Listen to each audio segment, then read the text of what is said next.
Hey everybody. So, in honor of International Spooky Day, I went ahead and picked up a copy, camera's over there, a copy of Coraline. And Opal is over here being adorable and wanting to go outside again because it's cold and she doesn't care. Because she is a strong, independent woman who don't need no central air conditioning. But you're staying inside now because it's cold. I love you, Mischief. So, I'm going to try and get this whole book done in time for International Spooky Day. I don't make promises about it, but I will try. The one thing that I wanted to do, because the word is very important to me, almost as important as the concept, there is one character in this book that uses the word love without understanding what it means. So I am going to try very hard to say that word differently from how I would under any other circumstance to drive home the point that it's not. Yes, a dog tail makes it. So anyway. We start with a lovely picture of a cat and also a person. But the cat is what you're all here for.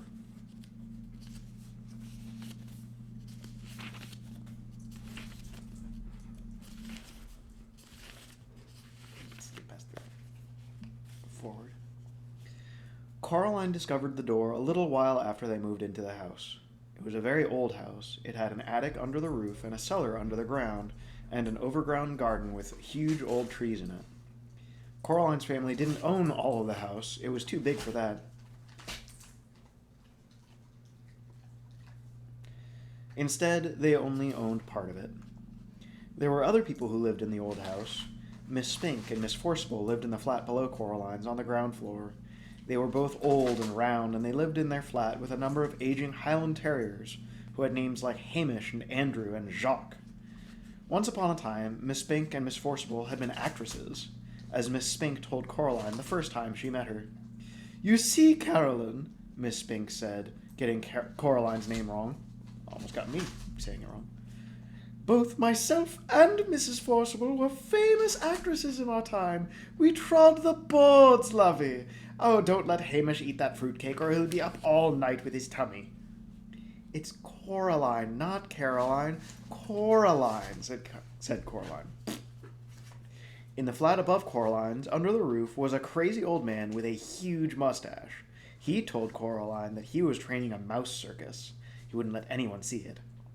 "One day, little Caroline, when they're all ready, everyone in the whole world will see the wonders of my mouse circus. You ask me why you cannot see it now. Is that what you asked me?" "No," said Coraline quietly. "I asked you not to call me Caroline. It's Coraline." "The reason you cannot see the mouse circus," said the man upstairs, "is that the mice are not yet ready and rehearsed. Also, they refuse to play the songs I have written for them. All the songs I have written for the mice to play go oompa oompa, but the white mice will only play toodle-oodle like that. I'm thinking of trying them on different types of cheese." Coraline didn't think there was really a mouse circus. She thought the old man was probably making it up. The day after they moved in, Coraline went exploring. She explored the garden. It was a big garden. At the very back was an old tennis court, but no one in the house played tennis, and the fence round the court had holes in it, and the net was mostly rotted away. There was an old rose garden filled with stunted, fly-blown rose bushes. There was a rockery that was all rocks. There was a fairy ring made of squidgy brown toadstools, which smelled dreadful if you accidentally trod on them. There was also a well. On the first day Coraline's family moved in, Miss Spink and Miss Forcible made a point of telling Coraline how dangerous the well was, and they warned her to be sure to keep well away from it. So Coraline set off to explore for it, so that she knew where it was, to keep away from it properly. She found it on the third day in an overgrown meadow beside the tennis court, behind a clump of trees, a low brick circle almost hidden in the high grass. The well had been covered up by wooden boards to stop anyone falling in. There was a small knothole in one of the boards, and Coraline spent an afternoon dropping pebbles and acorns through the hole and waiting and counting until she heard the plop as they hit the water far below. Coraline also explored for animals. She found a hedgehog and a snakeskin, but no snake, and a rock that looked just like a frog, and a toad that looked just like a rock. There was also a haughty black cat who sat on walls and tree stumps and watched her, but slipped away if ever she went over to try and pet it. That was how she spent her first 2 weeks in the house, exploring the garden and the grounds. Her mother made her come back inside for dinner and for lunch, and Coraline had to make sure that she dressed up warm before she went out, for it was a very cold summer that year. But go out she did, exploring every day until the day that it rained, when Coraline had to stay inside. "What do I do?" asked Coraline. "Go read a book," said her mother. "Watch a video, play with your toys, go and pester Miss Spink or Miss Forcible, or the crazy old man upstairs." "No," said Coraline.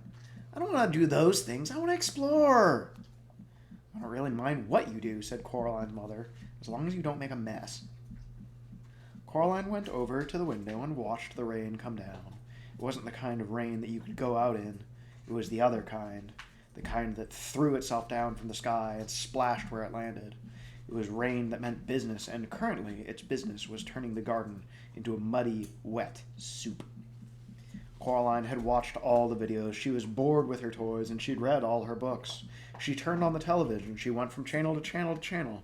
But there was nothing on but men in suits talking about the stock market and talk shows.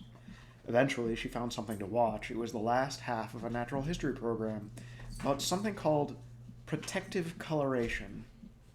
She watched animals, birds, and insects which disguised themselves as leaves or twigs or other animals to escape from things that could hurt them.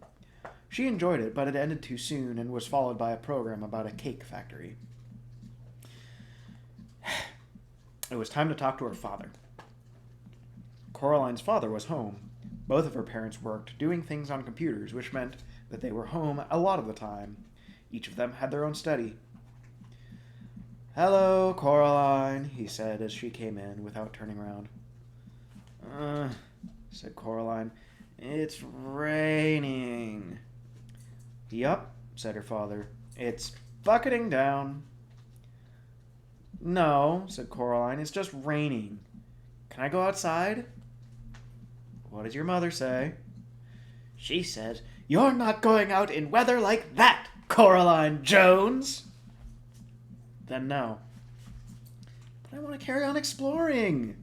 "Well, then explore the flat," suggested her father. "Look, here's a piece of paper and a pen. Count all the doors and windows. List everything blue. Mount an expedition to discover the hot water tank. And leave me alone to work." "Can I go into the drawing room?"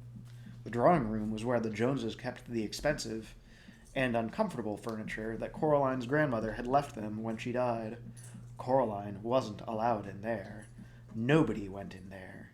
It was only for the best. "If you don't make a mess and you don't touch anything." Coraline considered this carefully. Then she took the paper and pen and went off to explore the inside of the flat. She discovered the hot water tank. It was in a cupboard in the kitchen. She counted everything blue, 153. She counted the windows, 21. She counted the doors, 14. Of the doors that she found, 13 opened and closed. The other, the big, carved, brown wooden door at the far corner of the drawing room, was locked. She said to her mother, "Where does that door go?" "Nowhere, dear." "Well, it has to go somewhere." Her mother shook her head. "Look," she told Coraline. She reached up and took a string of keys from the top of the kitchen door frame. She sorted through them carefully and selected the oldest, the biggest, the blackest, the rustiest key. They went into the drawing room. She unlocked the door with the key. The door swung open. And her mother was right. The door didn't go anywhere. It opened into a brick wall. "When this place was just one house," said Coraline's mother, "that door went somewhere. When they turned the house into flats, they simply bricked it up. The other side is the empty flat on the other side of the house, the one that's still for sale." She shut the door and put the string of keys back on top of the kitchen doorframe. "You didn't lock it," said Coraline. "Why should I lock it? It doesn't go anywhere." Coraline didn't say anything. It was nearly dark outside now, and the rain was still coming down, pattering against the windows and blurring the lights of cars in the street outside. Coraline's father stopped working and made them all dinner. Coraline was disgusted. "Dad, you made a recipe again?" "It's leek and potato stew with a tarragon garnish and melted Gruyere cheese," he admitted. Coraline sighed. Then she went to the freezer and got out some microwave chips and microwave mini pizza. "You know I don't like recipes," she told her father, while her dinner went round and round and the little red numbers on the microwave counted down towards 0. "If you tried it, maybe you'd like it," said Coraline's father, but she shook her head. That night, Coraline lay awake in her bed. The rain had... Opal, you are interrupting. That night, Coraline lay awake in bed. The rain had stopped, and she was almost asleep when something went...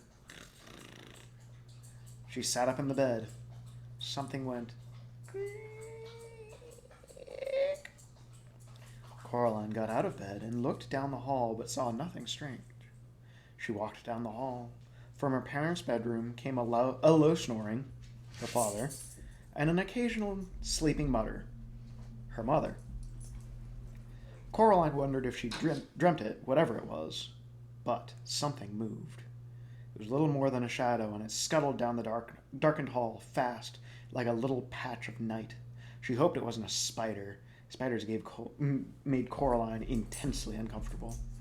The black shape went into the drawing room, and Coraline followed it a little nervously. The room was dark. The only light came from the hall, and Coraline, who was standing in the doorway, cast a huge, distorted shadow onto the drawing room carpet. She looked like a giant, thin woman. Coraline was just wondering whether or not she ought to turn on the lights when she saw the black shape edge slowly out from beneath the sofa. It paused and then dashed silently across the carpet towards the farthest corner of the room. "Baby girl, you are not going outside anymore. It is cold." "I know you have opinions. You are so full of opinions. But unfortunately, the answer is no." "I know you are heartbroken because Dad is horrible, wicked, bad, evil, mean, and without heart. But you are going to have to suffer."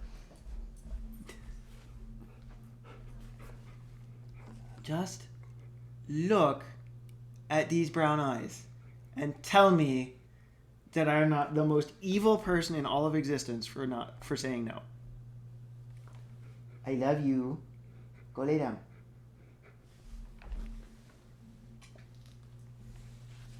Most evil dad ever.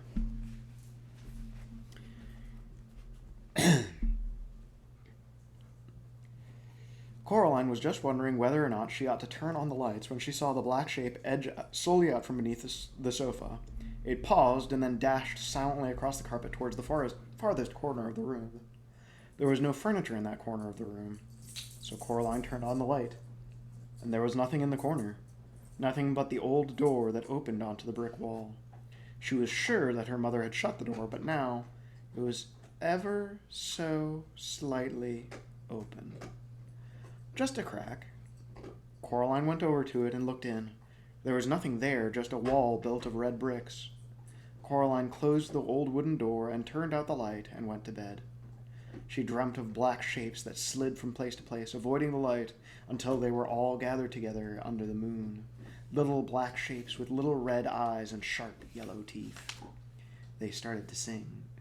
"We are small, but we are many. We are many, we are small. We were here before you rose, and we will be here when you fall." Their voices were high and whispering and slightly whiny. They made Coraline feel uncomfortable. Then Coraline dreamt of a few commercials, and after that she dreamt of nothing at all. Chapter 2. The next day it had stopped raining, but a thick white fog had lowered over the house.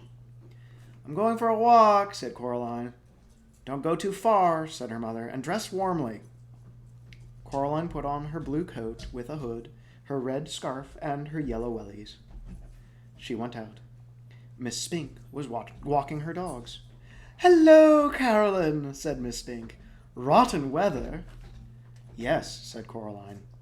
I played Portia once, said Miss Spink. Miss Forcible talks about her Ophelia, but it was my Portia they came to see when we trod the boards. Miss Spink was bundled up in pullovers and cardigans, so she seemed more small and circular than ever. She looked like a large, fluffy egg. She wore thick glasses that made her eyes seem huge. They used to send flowers to my dressing room, they did, she said. Who did?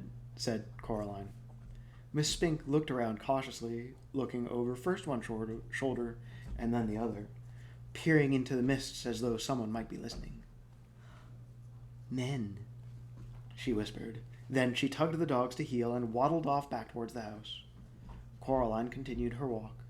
She was 3/4 of the way around the house when she saw Miss Forcible, standing at the front to the flat she shared with Miss Spink. Have you seen Miss Spink, Caroline? Coraline told her that she had, and that Miss Spink was out walking the dogs. Oh, I do hope she doesn't get lost. It'll bring on her shingles if she does, you'll see. You'll see, said Miss Forcible. You'd have to be an explorer to find your way around in this fog. Well, I'm an explorer, said Coraline. Of course you are, lovey, said Miss Forcible. Don't get lost now. Coraline continued walking through the gardens in the grey mist. She always kept in sight of the house, and after about 10 minutes of walking, she found herself back where she had started. The hair over her eyes was limp and wet, and her face felt damp. Ahoy, Coraline! Called the crazy old man upstairs. Oh, hello, said Coraline. She could hardly see the old man through the mist. He walked down the steps on the outside of the house that led up past Coraline's front door to the door of his flat. He walked down very slowly, and Coraline waited at the bottom of the stairs. The mice do not like the mist, he told her. It makes their whiskers droop. Well, I don't like the mist much either, admitted Coraline. The old man leaned down so close that the bottoms of his big mustache tickled Coraline's ear. The mice have a message for you, he whispered. Coraline didn't know what to say. The message is this. Don't go through the door, he paused. Does that mean anything to you? No, said Coraline. The old man shrugged. They are funny, the mice. They get things wrong. They got your name wrong, you know. They kept saying Coraline, not Caroline, not Caroline at all. He picked up a milk bottle from the bottom of the stairs and started back up to his attic flat. Coraline went indoors. Her mother was working in her study. Her mother's study smelled of flowers. What shall I do? asked Coraline. All of these people getting her names wrong is making me make her name wrong. Just like my nieces. Well, when do you go back to school? Asked her mother. Next week, said Coraline. Said her mother. I suppose I shall have to get you new school clothes. Remind me, dear, or else I'll forget. And she went back to typing things on the computer screen. Yeah, but what shall I do? Repeated Coraline. Draw something. Her mother passed her a sheet of paper and a ballpoint pen. Coraline tried drawing the mist. After 10 minutes of drawing, she still had a white sheet of paper with mist written on it in one corner in slightly wiggly letters. She grunted and passed it on to her mother. Very modern, dear, said Coraline's mother. Coraline crept into the drawing room and tried to open the door in the corner. It was locked once more. I love you, Mischief. It is cold. Go lay down on the couch. Go lay down on the couch. I love you. No. She's just standing in front of the door, brown-eyeing me and wagging so that her tail hits the curtains as loudly as possible. I love you too, but it's cold. You're going to be like this all winter. Dogs. I love you. Go for this. Coraline crept into the drawing room and tried to open the old door in the corner. It was locked once more. She supposed her mother must have locked it again. She shrugged. Coraline went to see her father. He had his back to the door, and as he typed, "Go away," he said cheerfully as she walked in. "I'm bored." Well, learn how to tap dance, he suggested without turning around. Coraline shook her head. "Why don't you play with me?" she asked. "I'm busy," he said. "Working," he added. He still hadn't turned around to look at her. "Why don't you go bother Miss Spink and Miss Forcible?" Coraline put on her coat and pulled up her hood and went out of the house. She went downstairs. She rang the door of Miss Spink and Miss Forcible's flat. Coraline could hear frenzied woofing as the Scotty dogs ran out into the hall. After a while, Miss Spink opened the door. "Oh, it's you, Caroline," she said. "Angus, Hamish, Bruce, down now, lovies. It's only Caroline. Come in, dear. Would you like a cup of tea?" The flat smelled of furniture polish and dogs. "Yes, please," said Coraline. Miss Spink led her into a dusty little room, which she called the parlor. On the walls were black and white photographs of pretty women and theater programs in frames. Miss Forcible was sitting in one of the armchairs, knitting hard. They poured Coraline a cup of tea in a little pink bone china cup with a saucer. They gave her a dry Garibaldi biscuit to go with it. Miss Forcible looked at Miss Spink, picked up her knitting, and took a deep breath. "Anyway, April, as I was saying, you still have to admit there's life in the old dog yet." "Miriam, dear, neither of us is as young as we were."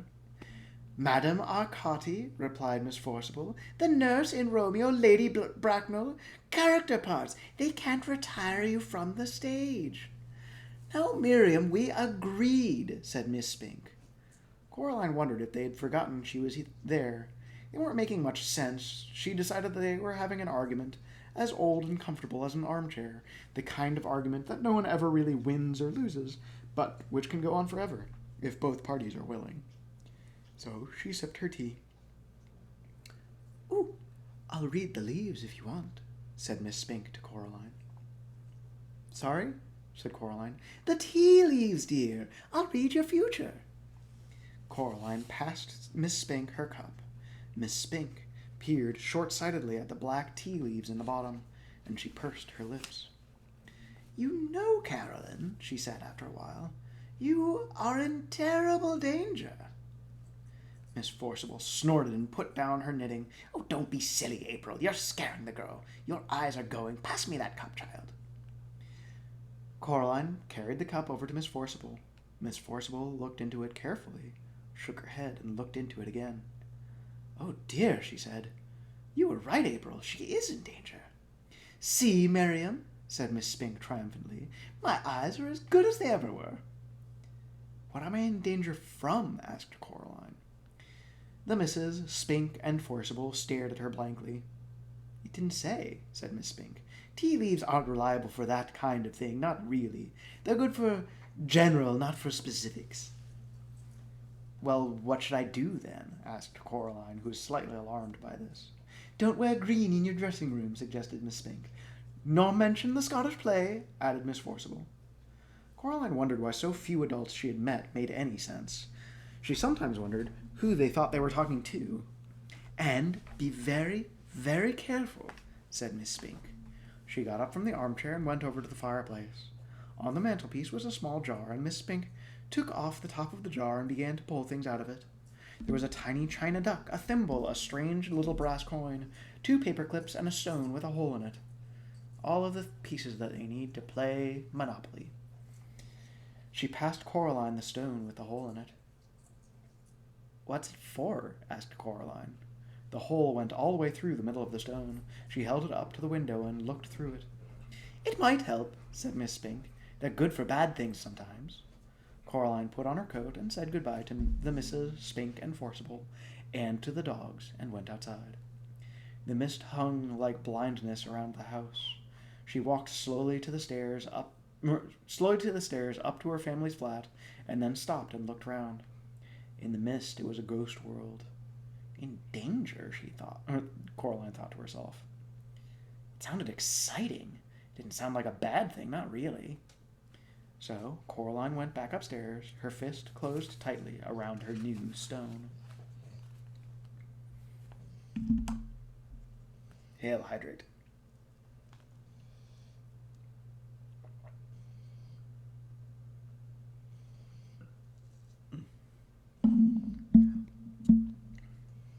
Excuse me. If you haven't tried it, half and half apple cider with ginger ale is really good. So, Chapter 3. The next day, the sun shone, and Coraline's mother took her into the nearest large town to buy clothes for school. They dropped her father off at the railway station. He was going into London for the day and to see some people. Coraline waved him goodbye. They went to the department store to buy the school clothes. Coraline saw some day-glow green gloves that she liked a lot. In American, that would be fluorescent green. Very fashion. Her mother refused to buy them for her, preferring instead to buy white socks, navy blue school underpants, 4 gray blouses, and a dark gray skirt. But Mom, everybody at school's got gray blouses and everything. Nobody's got green gloves. I could be the only one. Her mother ignored her. She was talking to the shop assistant. They were talking about which kind of sweater to get for Coraline and were agreeing that the best thing to do would be to get one that was embarrassingly large and baggy in the hopes that one day she might grow into it. Which isn't the worst thing ever. They tend to be very comfy. Coraline wandered off and looked at a display of Wellington boots shaped like frogs and ducks and rabbits. Then she wandered back. Coraline! Oh, there you are. Where on earth were you? I was kidnapped by aliens, said Coraline. They came down from outer space with ray guns, but I fooled them by wearing a wig and laughing in a foreign accent. And then I escaped. Yes, dear. Now, I think you could do with some more hair clips, don't you? No? Well, let's say half a dozen to be on the safe side, said her mother. And Coraline didn't say anything. In the car on the way back home, Coraline said, What's in the empty flat? I don't know. Nothing, I expect. Probably looks like our flat before we moved in. Empty rooms. Do you think you could get into it from our flat? Not unless you can walk through bricks, dear. Oh. They got home round lunchtime. The sun was shining, although the day was cold. Coraline's mother looked in the fridge and found a sad little tomato and a piece of cheese with green stuff growing on it. There was only a crust in the bread bin. I'd better dash down to the shops and get some fish fingers or something, said her mother. Do you want to come? No, said Coraline. Suit yourself, said her mother, and left. Then she came back in and got her purse and car keys and went out again. Coraline was bored. She flipped through a book her mother was reading about native people in a distant country. How every day they would take pieces of white silk and draw on them in wax, then dip the silks in dye, then draw on them some more in a wax and dye them some more.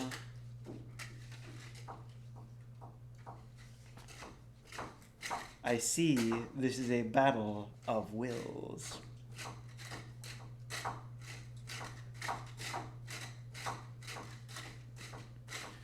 Do you want to know how much I love you, little girl?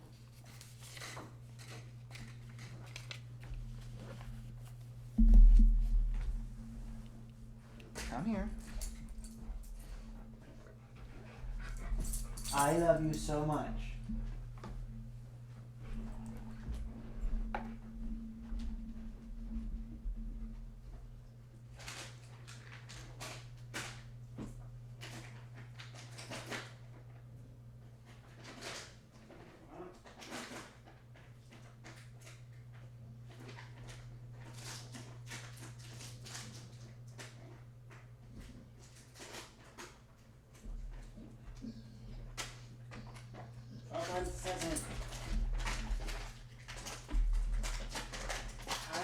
Yes, you are a good girl. I just can't open the bag.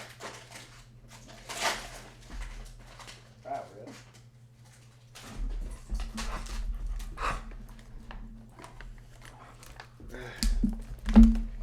Harper says, Dad, why do you talk like...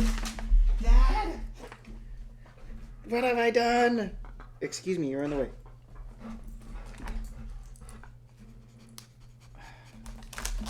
You are adorable.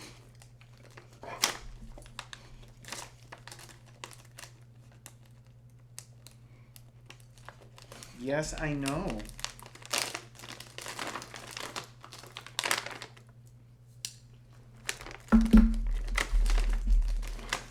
Would you like to know how much I love you? So much.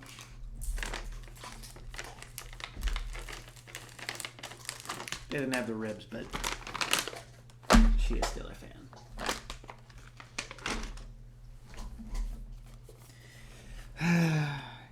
One of these interruptions.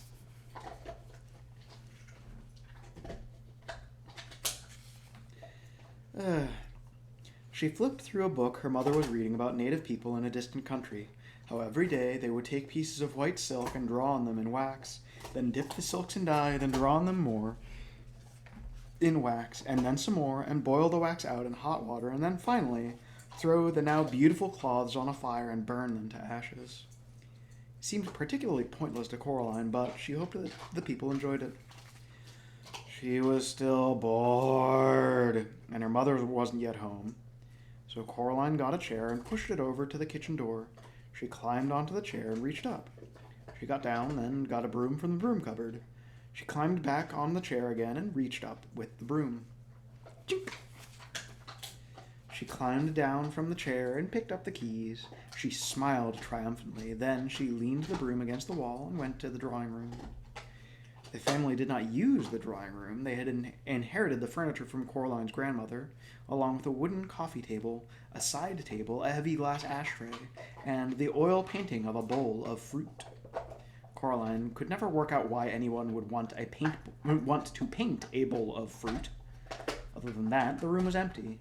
There were no knickknacks on the mantelpiece, no statues or clocks, nothing that made it feel comfortable or lived in. The old black key felt colder than any of the others. She pushed it into the keyhole, and it turned smoothly with a satisfying... Coraline stopped and listened. She knew that she was doing something wrong, and she was trying to listen for her mother coming back, but she heard nothing. Then Coraline put her hand on the doorknob and turned it, and finally she opened the door. It opened onto a dark hallway. The bricks had gone as if they'd never been there. There was a cold, musty smell coming through the open doorway. It smelled like something very old and very slow. Coraline went through the door. She wondered what the empty flat would be like, if that was where the corridor led. Coraline walked down the corridor uneasily. There was something very familiar about it. The carpet beneath her feet was the same carpet they had in her flat. The wallpaper was the same wallpaper they had. The picture hanging in the hall was the same that they had hanging in their hallway in their home. She knew where she was. She was in her own home. She hadn't left. She shook her head, confused. She stared at the picture hanging on the wall. No, it wasn't exactly the same. The picture they had in their own hallway showed a boy in old-fashioned clothes, staring at some bubbles.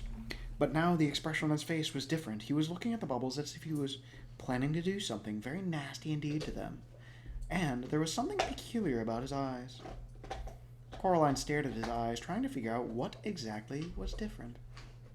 She almost had it when somebody said, "Coraline?" It sounded like her mother. Coraline went into the kitchen, where the voice had come from. A woman stood in the kitchen with her back to Coraline. She looked a little like Coraline's mother, only her skin was white as paper. Only she was taller and she was thinner. Only her fingers were too long and they never stopped moving, and her dark red fingernails were curved and sharp. "Coraline," the woman said, "is that you?" And then she turned round. Her eyes were big, black buttons. "Lunchtime, Coraline," said the woman. Who are you? Asked Coraline. I'm your other mother, said the woman.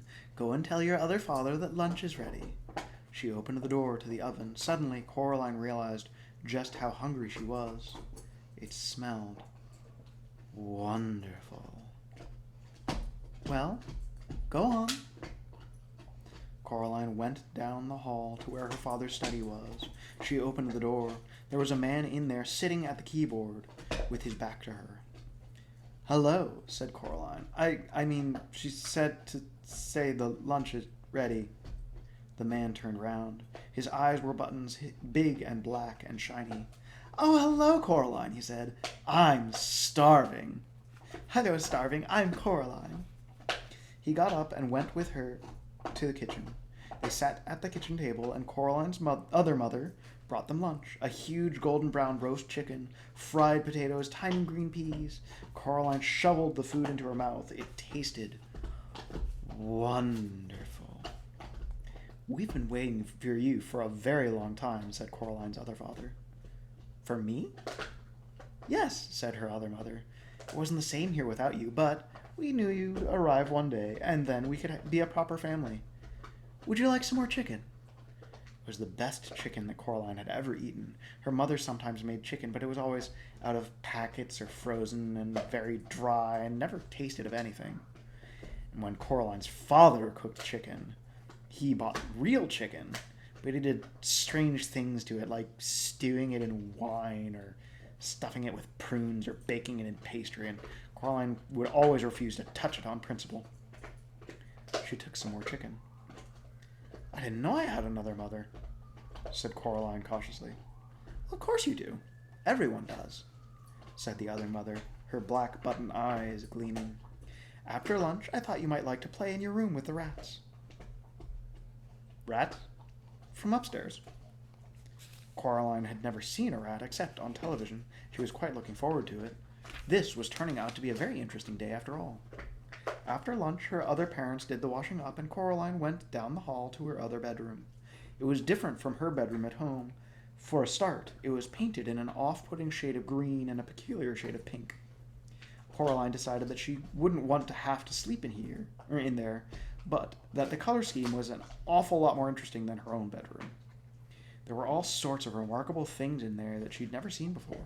Wind-up angels that fluttered around the bedroom like startled sparrows, books with pictures that writhed and crawled and shimmered, little dinosaur skulls that chattered their teeth as she passed, a whole toy box filled with wonderful toys. Now this is more like it, thought Coraline. She looked out of the window. Outside, the view was the same one that she saw from her own bedroom. Trees, fields, and beyond them on the horizon, distant purple hills. Something black scurried across the floor and vanished under the bed. Coraline got down on her knees and looked under the bed, and 50 little red eyes stared back at her. Hello, said Coraline. Are you the rats? They came out from under the bed, blinking their red eyes in the light. They had short, soot-black fur, little red eyes, pink paws like tiny hands, and pink hairless tails like long, smooth worms. Can you talk? She asked. The largest, blackest of the rats shook its head. It had an unpleasant sort of smile, Coraline thought. Well, what do you do? The rats formed a circle. They began to climb on top of each other carefully but swiftly until they had formed a pyramid with the largest rat at the top. The rats began to sing in high, whispery voices. We have teeth and we have tails, we have tails, we have eyes. We were here before you fell, you will be here when we rise. It wasn't a pretty song. Coraline was sure she'd heard it before, or something like it, although she was unable to remember exactly where. Then the pyramid fell apart. The rats scampered fast and black towards the door. The other crazy old man upstairs was standing in the doorway holding a tall black hat in his hands. The rats scampered up him, burrowing into his pockets, into the shirt, up his trouser legs, and down his neck. The largest rat climbed on top of the old man's shoulders, swung up on the long gray mustache, past the big black button eyes, and onto the top of the man's head. In seconds, the only evidence that the rats were there at all were the restless lumps under the man's clothes, forever sliding from place to place across him. And there was still the largest rat who stared down, with glittering red eyes at Coraline from the man's head. The old man put his hat on. The last rat was gone. "Hello, Coraline," said the other old man upstairs. "I heard you are here. It is time for the rats to have their dinner, but you can come up with me if you'd like and watch them feed." There was something hungry in the old man's button eyes that made Coraline feel uncomfortable. "No, thank you," she said. "I'm going outside to explore." The old man nodded very slowly, and Coraline could hear the rats whispering to each other, although she could not tell what they were saying. She was not certain that she wanted to know what they were saying. Her other parents stood in the kitchen doorway as she walked down the corridor, smiling identical smiles and waving slowly. "Have a nice time outside," said her other mother. "We'll just wait here for you to come back," said her other father. When Coraline got to the front door, she turned back and looked at them, and they were still watching her, and waving, and smiling. Coraline walked outside and down the steps.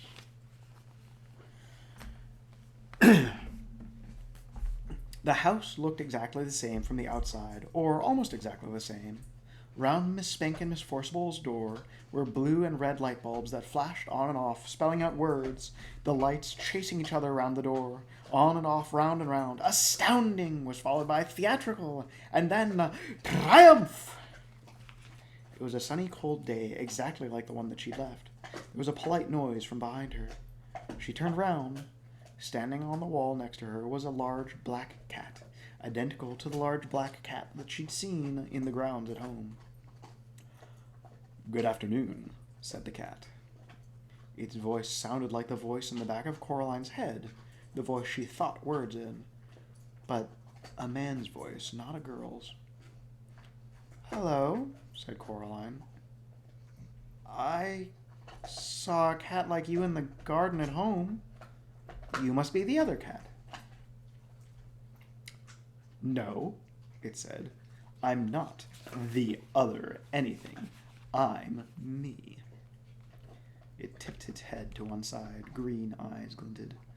"You people are spread all over the place. Cats, on the other hand, we keep ourselves together, if you see what I mean." "I suppose, but if you're the same cat I saw at home, how can you talk?" "Cats don't have shoulders, not like people do," but the cat shrugged in one smooth motion that started at the tip of its tail and ended in a raised movement of its whiskers. "I can talk." "Cats don't talk at home." "No," said the cat. "No," said Coraline. The cat leapt smoothly from the wall to the grass near Coraline's feet, and it stared up at her. "Well, you're the expert on these things," said the cat dryly. "After all, what would I know? I'm just a cat." It began to walk away, head and tail held high and proud. Come back," said Coraline. "Please, I'm sorry, I really am." The cat stopped walking, sat down, and began to wash itself thoroughly, apparently unaware of Coraline's existence. "The fact that I am in the same room as you is pure coincidence."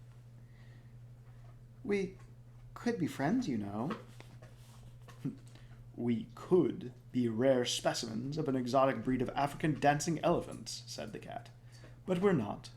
At least," it added cattily, after darting a brief look at Coraline, "I'm not." Coraline sighed. "Please, what's your name?"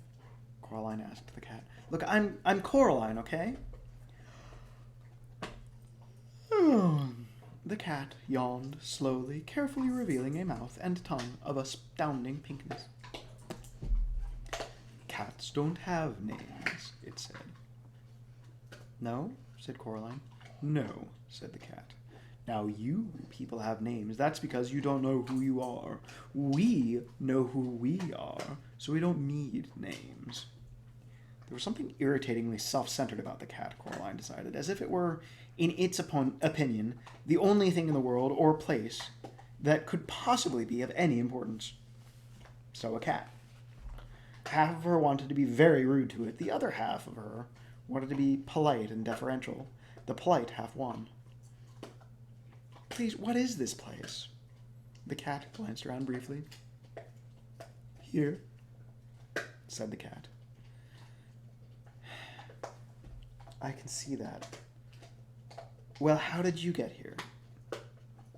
Like you did. I walked, said the cat.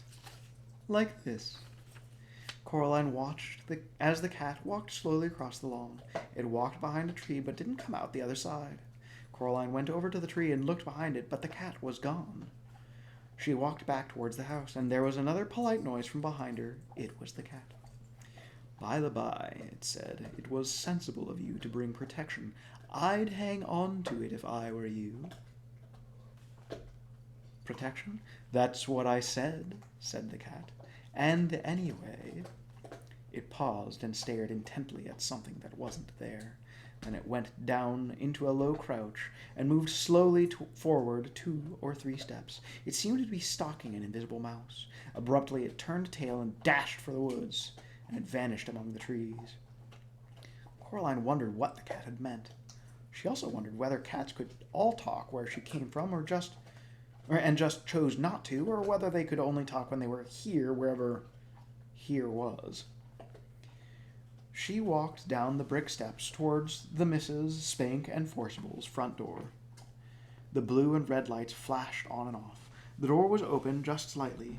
She knocked on it, but her first knock made the door swing open, and Coraline went in. She was in a dark room that smelled of dust and velvet. The door swung shut behind her, and the room was black. Coraline edged forwards into a small anteroom. Her face brushed against something soft. It was cloth. She reached up her hand and pushed at the cloth, and it parted. She stood blinking on the other side of the velvet curtains in a poorly lit theater. Far away at the edge of the room was a high wooden stage, empty and bare, a dim spotlight shining onto it from a high alcove. There were seats between Coraline and the stage, rows and rows of seats. She heard a shuffling noise, and a light came towards her, swinging from side to side. When it was closer, she saw the light was coming from a flashlight being carried in the mouth of a large, black Scotty dog, its muzzle gray with age. "Hello," said Coraline. The dog put the flashlight down on the floor and looked up at her. "Right, let's see your ticket," he said gruffly. Ticket? That's what I said. Ticket. I haven't got all day, you know. You can't catch the show if you don't without a ticket. Coraline sighed. I don't have a ticket, she admitted. Another one, said the dog gloomily. Well, come in here. Bold as anything. Where's your ticket? Haven't got one. I don't know. I don't know. It shook its head, then shrugged. Well, come on, then. He picked up the flashlight in his mouth and trotted off into the dark. Coraline followed him. When he got near the front of the stage, he stopped and shone the flashlight onto an empty seat. Coraline sat down, and the dog wandered off. As her eyes got used to the darkness, she realized that the other inhabitants of the seats were also dogs. There was a sudden hissing noise from behind the stage. Coraline decided it was the sound of a scratchy old record being put onto a record player. The hissing became the noise of trumpets, and Miss Spink and Miss Forcible came onto the stage. Miss Spink was riding a one-wheeled bicycle and juggling balls. Miss Forcible skipped behind her, holding a basket of flowers. She scattered the flower petals across the stage as she went. They reached the front of the stage, and Miss Spink leapt nimbly off of the unicycle, and the 2 old women bowed low. All the dogs thumped their tails and barked enthusiastically, and Coraline clapped politely. Then they unbuttoned their fluffy round coats and opened them, but their coats weren't all that opened. Their faces opened, too, like empty shells, and out of the old, empty, fluffy, round bodies stepped 2 young women. They were thin and pale and quite pretty, and had black button eyes.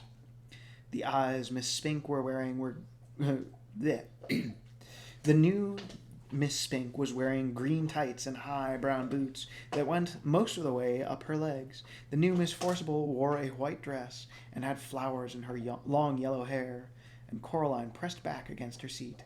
Miss Spink went off the stage, and the noise of trumpets squealed as the gramophone needle dug its way across the record and was pulled off. "This is my favorite bit," whispered the little dog in the seat next to her. The other Miss Forcible picked up a knife out of a box on the corner of the stage. "Is this a dagger that I see before me?" she asked. "Yes," shouted all the dogs. "It is!"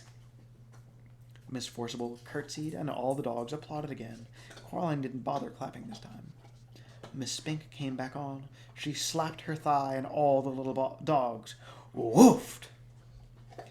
"And now," Miss Spink said, "Miriam and I proudly present a new and exciting addendum to our theatrical exposition. Do I see a volunteer?" The little dog next to Coraline nudged her with its front paw. "That's you," it hissed. Coraline stood up and walked up the wooden steps to the stage. "Can I have a big round of applause for the young volunteer?" asked Miss Spink. The dogs woofed and squealed and thumped their tails on the velvet seats. "Now, Coraline," said Miss Spink. "What's your name?" Coraline," said Coraline. "And we don't know each other, do we?" Coraline looked at the thin young woman with black button eyes and shook her head slowly. "Now," said the other Miss Spink, "stand over there." She led Coraline over to a board by the side of the stage and put a balloon on top of Coraline's head. Miss Spink walked over to Miss Forcible. She blindfolded Miss Forcible's button eyes with a black scarf and put the knife into her hands. Then she turned her around 3 or 4 times and pointed her at Coraline. Coraline held her breath and squeezed her fingers into 2 tight fists. Miss Forcible threw the knife at the balloon. It popped loudly, and the knife struck into the board just above Coraline's head and twanged there. Coraline breathed out. The dogs went wild. Miss Spink gave Coraline a very small box of chocolates and thanked her for being such a good sport. Coraline went back to her seat. "You are very good," said the little dog. And he would know, because he is a dog. "Well, thank you," said Coraline. Miss Forcible and Miss Spink began juggling with huge wooden clubs. Coraline opened the box of chocolates. The dog looked at them longingly. "Would you like one?" she asked the little dog. "Oh, yes, please," whispered the dog. "Only not the toffee ones. They make me drool." "I thought chocolates weren't very good for dogs," she said, remembering something Miss Forcible had once told her. "Maybe where you come from," whispered the little dog. "Here, it's all we eat." Coraline couldn't see what the chocolates were in the dark, so she took an experimental bite of one which turned out to be coconut. Coraline didn't like coconut, so she gave it to the dog. "Oh, thank you," said the dog. "You're welcome," said Coraline. Miss Forcible and Miss Spink were doing some acting. Miss Forcible was sitting on a stepladder, and Miss Spink was standing at the bottom. "What is in a name?" asked Miss Forcible. "That which we call a rose by any other name would smell as sweet." "Have you got any more chocolates?" said the dog. Coraline gave the dog another chocolate. "It's not how to tell thee who I am," said Miss Spink to Miss Forcible. "This bit finishes soon," whispered the dog. "Then they start folk dancing." "How long does this go on for?" asked Coraline. "The theater." "Oh, all the time," said the dog. "Forever and always." "Here, keep the chocolates." "Oh, thank you," said the dog, and Coraline stood up.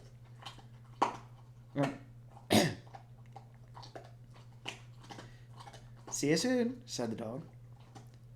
"Bye," said Coraline. She walked out of the theater and back into the garden. She had to blink her eyes at the daylight.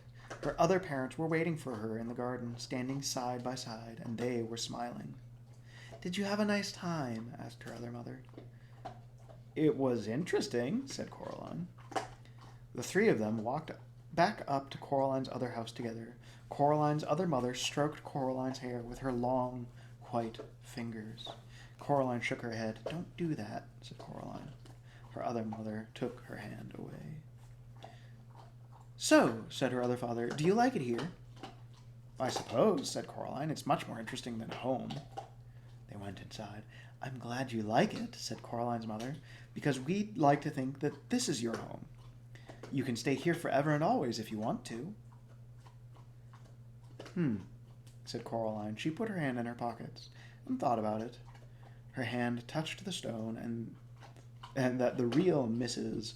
Spink and Forcible had given her the day before, the stone with the hole in it. If you want to stay, said her other father, there's only one little thing we'll have to do so you can stay here forever and for always. They went into the kitchen. On a china plate on the kitchen table was a spool of black cotton and a long silver needle, and beside them 2 large black buttons. I don't think so, said Coraline. Oh, but we want you to, said her other mother. We want you to stay, and it's just a little thing. It won't hurt, said her other father. Coraline knew that when grown-ups told you something wouldn't hurt, it almost always did. She shook her head. Her other mother smiled brightly, and the hair on her head drifted like plants under sea. We only want what's best for you, she said. She put her hand on Coraline's shoulder. Coraline backed away. I'm going now, said Coraline. She put her hands in her pockets, and her fingers closed round the stone with the hole in it. Her other mother's hand scuttled off Coraline's shoulder like a frightened spider. If that's what you want, she said. Yes, said Coraline. We'll see you soon, though, said her other father, when you come back. Said Coraline. And then we'll all be together as one big, happy family, said her other mother, forever and always. Coraline backed away. She turned and hurried into the drawing room and pulled open the door in the corner. There was no brick wall there now, just darkness, a night black underground darkness that seemed as if things in it might be moving. Coraline hesitated. She turned back, and her other mother and her other father were walking towards her, holding hands. They were looking at her with their black button eyes. Or at least she thought that they were looking at her. She couldn't be sure. Her other mother reached out her free hand and beckoned gently with one white finger. Her pale lips mouthed, "Come back soon," although she had said nothing aloud. Coraline took a deep breath and stepped into the darkness where strange voices whispered and distant winds howled. She became certain that there was something in the dark with her. Something very old and very slow. Her heart beat so hard and so loudly that she was scared it would burst out of her chest. She closed her eyes against the dark. Eventually, she bumped into something and opened her eyes, startled. She had bumped into an armchair in her drawing room. The open doorway behind her was blocked by rough red bricks. She was home. I just want to double check. Oh, there is no index. Because it has been almost an hour.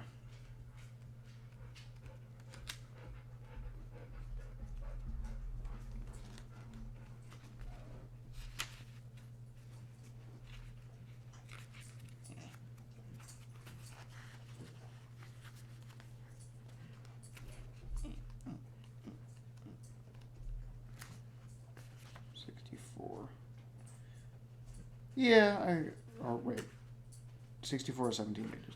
So I think I will call it a night because this is a good start. I don't know that I'm going to finish it before Spooky Day, but we will have the spookiness ready for the spookening. So.